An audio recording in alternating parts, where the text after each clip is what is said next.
Hi and welcome back to my channel. I'm Angelina, I'm a self-diagnosed autistic, and I'm currently waiting for my formal assessment. Meanwhile, I keep figuring out what being autistic means for me and trying to sort out my life. Today's video is a bit different, and I'm really excited about it because today I'm joined by another autistic content creator, Jenny. So go ahead and introduce yourself. Hi to Angelina's subscribers. I am excited to meet you. I am Jenny Aspie, and I have a channel about adults on the spectrum, and my channel is for those who are wanting to learn about autism in adults and late diagnosis, and also vlog style videos. I do educational and vlog style. I have 2 kids. One's an adult, one still lives at home, and I have 4 grandkids, and I work full-time currently. I currently enjoy playing the banjo.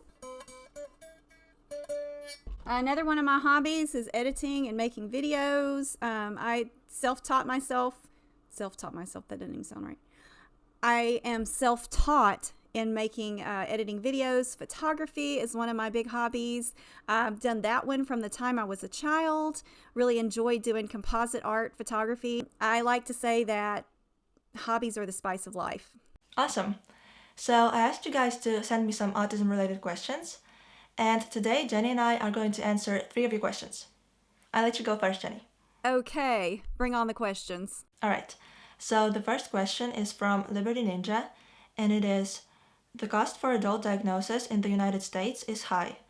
The availability for adults is tough to get. Is there something our community can do to push for easier access and help? How can we help each other more in the coming years? That is a very thoughtful paragraph question there. You are so correct. That is so good. That's deserving of a really good answer.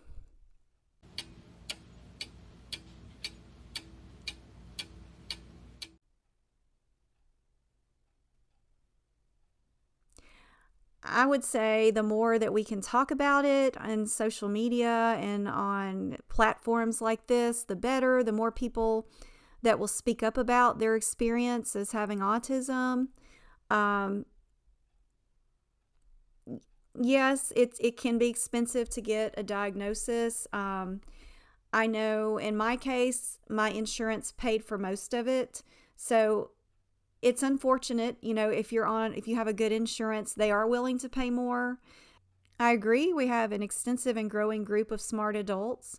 People with autism are smart. I think after I video this answer, I would like to see what groups there are. You can probably go to Facebook and check out groups on autism. See if there's any groups that advocate on there. I agree with you when you say it's mostly the focus is on children. For sure, that's the case. And there's lesser known about adults with autism. It's like we're the first generations that are starting to be focused on. They should have some group studies and that, people can participate in to learn more. Yes, adults have masked their whole life and then are forgotten about. Autism is not something that goes away. You live with it in your entire life, just like ADHD. I think we can help each other we need more autism channels about autism with adults. Channel about adults with autism. We need more channels like that. If you are interested in starting a blog about autism and your experience, if you like to write, that might be an option. I think it's finally starting to head in the right direction. That's my hope anyway. Thank you for your questions, Liberty Ninja. You have great points. As you said, there's a growing community of autistic adults who are sharing their experiences, which is a great and important thing. Whether you're formally diagnosed or self-diagnosed, there's a community that you can learn from and be a part of. And that's amazing. So there's already this great support system. The goal is, of course, to increase the rest of the society's understanding of autism. So it's not just us supporting each other. We need to keep sharing our experiences and having these conversations to create change in the society and the system. Things are slowly improving, but there's still a lot that needs to improve and change. The fact that in some countries it can take years and cost thousands to get a formal diagnosis is awful, and that definitely needs to change. We need to bring the conversation to the general public even more, especially through mainstream media. Correct me if I'm wrong, but I have a feeling that majority of people don't watch this type of content on social media. unless someone in their life is autistic and they want to learn more about it. I also believe that having more autistic people in leadership positions will definitely help too. Also, yes, up until recently, the focus has primarily been on children, and now it's shifting a bit. It is very important that autistic children get the help and support that they need, but we need to keep reminding people that autistic children become autistic adults. Every autistic person has different support needs, but the need is still there. Especially as we enter the work life, it can be very difficult to navigate it. Autistic people have a lot to offer. We are reliable and responsible workers. But for us to perform well and without negative effects on our health, we need appropriate support and accommodations. I'm getting carried away a bit, so I'm gonna stop here. Thanks again for your questions. Question number 2 is from Ian Botsford, and it is, how do I believe in my own self-diagnosis? Can I ever be sure in my own self-diagnosis? And will self-diagnosing ever be enough for my neurotypical peers? Should it be considered enough to self-diagnose? Thank you for your questions, Ian. Self-diagnosis is a bit of a controversial topic. Majority of the autism community accepts it, but there are people even within the community who don't. I am self-diagnosed at the moment, and I believe that self-diagnosis is valid and should be seen as valid. Because first of all, it doesn't just happen overnight. And as we know, not everyone can access or afford a formal diagnosis. So if self-diagnosis helps us understand and accommodate ourselves better, that's awesome. If you've been thinking about it for years, as you said, and I'm sure have done lots of research and relate to autistic people's experiences, I believe you're right about your self-diagnosis, because you know yourself best and you just have to trust your gut feeling. But I can definitely relate to feeling like an imposter sometimes. Although I've heard that this feeling doesn't necessarily go away even after the formal diagnosis. And yeah, to our neurotypical peers, the idea of being self-diagnosed is probably not acceptable. So far, I've only told 2 people that I'm autistic, and they're very supportive. But there are people who I can imagine that if I told them that I'm not formally diagnosed, in their head it would probably sound like I decided that I'm autistic now. But what really matters is how we feel about it. We know that we're not making it up or doing it for attention. The reason why I'm seeking a formal diagnosis is because I'm just someone who's always needed external validation in addition to my own, and this is not an exception. And also, many places require an official document to get access to accommodations and support. But if you feel that you don't need a formal diagnosis or can't access one, like I said, I believe that it's perfectly fine and valid to be self-diagnosed. First, what I want to say on that, Ian, is look at navigating the spectrum. She has made a successful channel. Over 1,000 followers have subscribed. Over 1,000 people have subscribed to her channel. So people do believe you. You know, if you know and you have self-diagnosed yourself, maybe because a lot of people can't even get access to go get a diagnosis. Why isn't self-diagnosis good enough? It can be, for sure. People want to hear your point of view too. And the part where you say, will self-diagnosing ever be enough for my neurotypical peers? Well, is it enough for you? It does. You're living your life, and you have to be happy for yourself, and either they can accept your autism and be your friend or not. They have a choice. You'll have people that believe you and people that don't. It goes that way whether you've been officially diagnosed or not. It's going to happen that way. You don't have to prove anything to anyone. You know how you feel.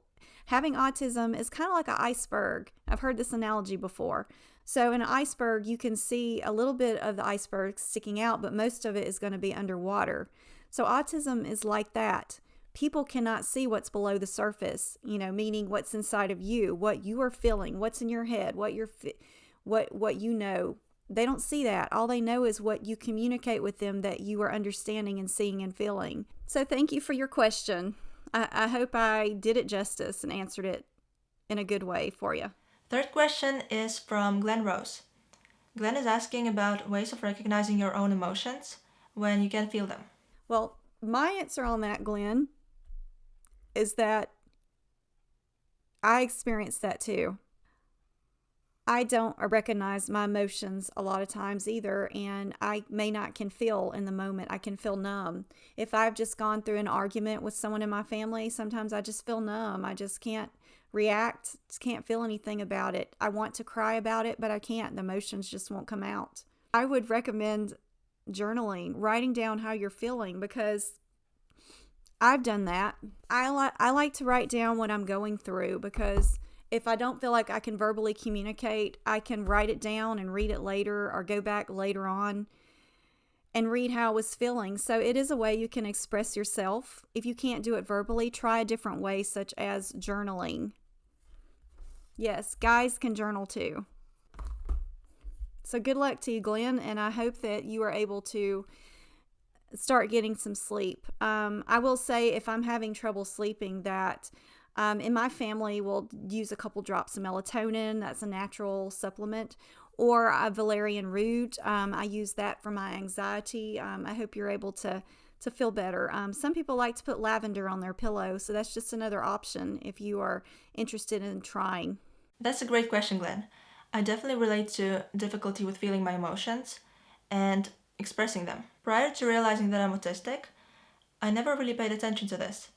And it didn't really, I wouldn't say it never bothered me, but it wasn't my main struggle. Honestly, this is a bit of a complicated topic for me, because there are times when my emotions are intense and I feel them strongly. Like, I could be watching a movie or something, and something sad would happen, and I will be hit by emotions. And then there are times when I don't really feel anything in the moment. And quite often, I have delayed emotional responses to situations. Also, describing or talking about my feelings and emotions has always been difficult for me. I believe that difficulty with feeling my emotions happens partly because of masking. My mask makes me suppress my emotions, so I don't feel and express them as strongly as I maybe would otherwise. When it comes to specific ways of recognizing your own emotions when you can't feel them, I'd like to know this too. I'm sure there are many techniques, but I personally haven't tried anything. So if you guys have any tips, please let us know in the comments.